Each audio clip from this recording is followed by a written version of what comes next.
Guessagaingaming, where actually the weather is exactly as the weather is in London this morning. It's raining, it's overcast, and that's almost exactly the amount it's raining as well, so there you go. So today I'm going to make firstly, as always, I'm going to tell you where I am. I'm in Watch Dogs Legion. Of course, if you've ever watched this channel, you all know that, and you'll probably also recognise where I am. I'm very near to the famous Tower Bridge, so you can see the rest of London. I'm actually on the south side of London, so we're looking across to the north bank. You can see the Tower of London where it says L1 there, although it's actually a drone, but that's the direction of the Tower of London. So there you go, River Thames in the background. So today, just a few small points. I'm not going to go into detail of either of them. They're both things I thought I ought to just touch on, because they're things that came up in gaming news, and also they're to do with Ubisoft. And because Ubisoft comes up in the news in a bad way often, and also because, to be honest, they are the guys who made Watch Dogs Legion, I'm always keeping my eye on them. So much so, because you can't trust Ubisoft of all probably the main publishers.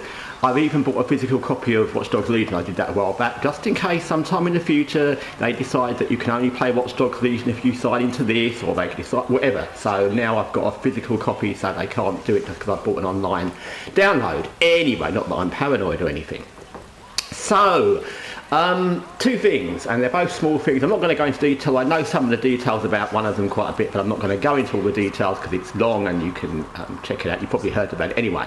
The first one is Stop Killing Games. It's a movement which people want to stop killing games. They want Ubisoft especially, or these other companies, to stop killing games. And what they mean by that in general, and I'm not saying I've gone into every single part of this, there may be other parts, but the main part is if you buy a game online, that you play online and it's supported by the developer publisher, when they decide to end support, they shouldn't be allowed to just end the game online and end the game. And means that if you bought it and you're playing it in single player, you can't play it although you paid for it. And that's what they're saying, stop killing games.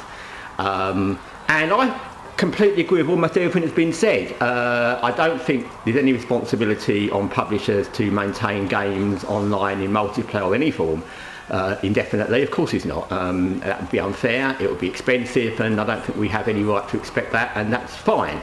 But I do think that when you pay for anything, you're entitled to have it. That's, I think, an important thing. It's going to become more and more important with digital everything, and I think it's an important part of everything to do with gaming. So when you buy something, it should be yours. It doesn't matter how they dress it up in the terms.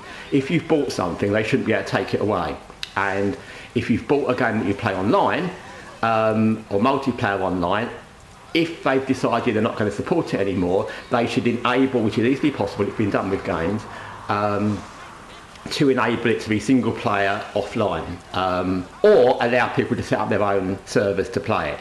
They shouldn't just end a game because they don't want to support it if people have played for it. And to be honest, even if they happen, even if it's a free game, why would you do that just to be arsish, really? If you can continue a game, if you can let someone else use their servers or independent servers or private servers, whatever, to play a game if they want to, why would you stop them? What's in it for you? It's just bloody minded, to be honest. So it's a thing that goes on in gaming often, where of all, and I've said this many times, in all industries in the world, gaming companies, especially the big publishers, have the most disregard and treat their customers in the worst way imaginable. There's no goodwill really at all. If there ever is goodwill, it's usually goodwill based on something they've already done that's bad. So they release a bloody game and then they give you some small free thing, or they give you a bit of free content because they've done something bad.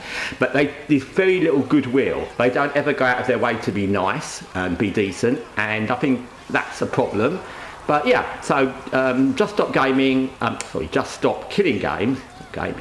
Just stop killing games, I think, is an important concept. Like I said, it's also a thing where we have to think down the line. So I don't know, I think one of the games that they were talking about that's been done, cancelled, is called The Crew, but I've never heard of it, I've never played it, and it's not affected any games I've played. But like I said, I've already bought a physical disc for Watch Dogs Legion because who knows what the future holds. And okay, probably I'm being paranoid, but we always have to consider when anything happens in the world, not just in gaming, one day maybe it will affect us. Now it doesn't affect games that we play, probably, so it's not important to us, but one day it may do. So if we let these things go and we let companies get away with this, they'll continue to do it. It's like all the digitalisation, monetarisation in gaming. Once they get away with it, they'll accidentally drew my gun. Didn't want to do that. Once they get away with it, they'll keep doing it and they'll push it through to other things, or they'll find ways to monetarise that, which will be something like, yes, you can still play the game, but you'll have to pay something extra. So we need to be on it, basically. And it's funny I come to monetarisation because that's the other thing that I wanted to mention. This is a very small mention. Ubisoft released a big old blog about stuff, and I'm not going to go into all of it. I didn't read it all myself. I'm not going to pretend I did. I just looked at some of the highlights.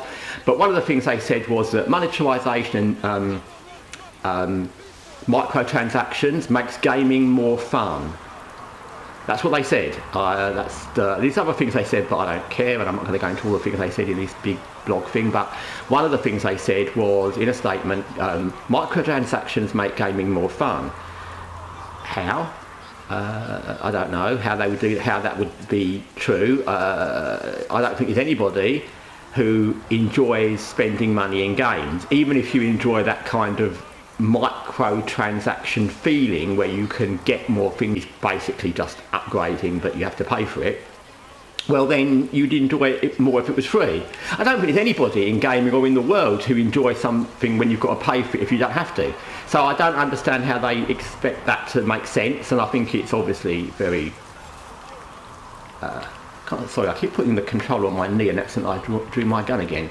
It's a hard world. Anyway, but yeah, I don't think there's anyone who enjoys spending more money if they don't have to, so I don't think that's true. I don't think even if you've got all the money in the world, you'd want to spend money in microtransactions if you didn't have to, because by the nature of what they are, they're something that gaming publishers and developers put in games just to make money for themselves. So why would any consumer, however much money they've got to throw around, want to do that? It doesn't make any proper sense. So more waffle from Ubisoft, which is what we get from lots of these developers and publishers. I'm not picking on Ubisoft, it's just that today it was about them, last time it was about Gearbox, so it's different, but like the same thing comes from all these publishers and the big ones, where they don't seem to think they have any responsibility to care about their consumers, either in what they do with games, what they do with financial parts of the games, what they do with how they release broken games or buggy games, or how they talk about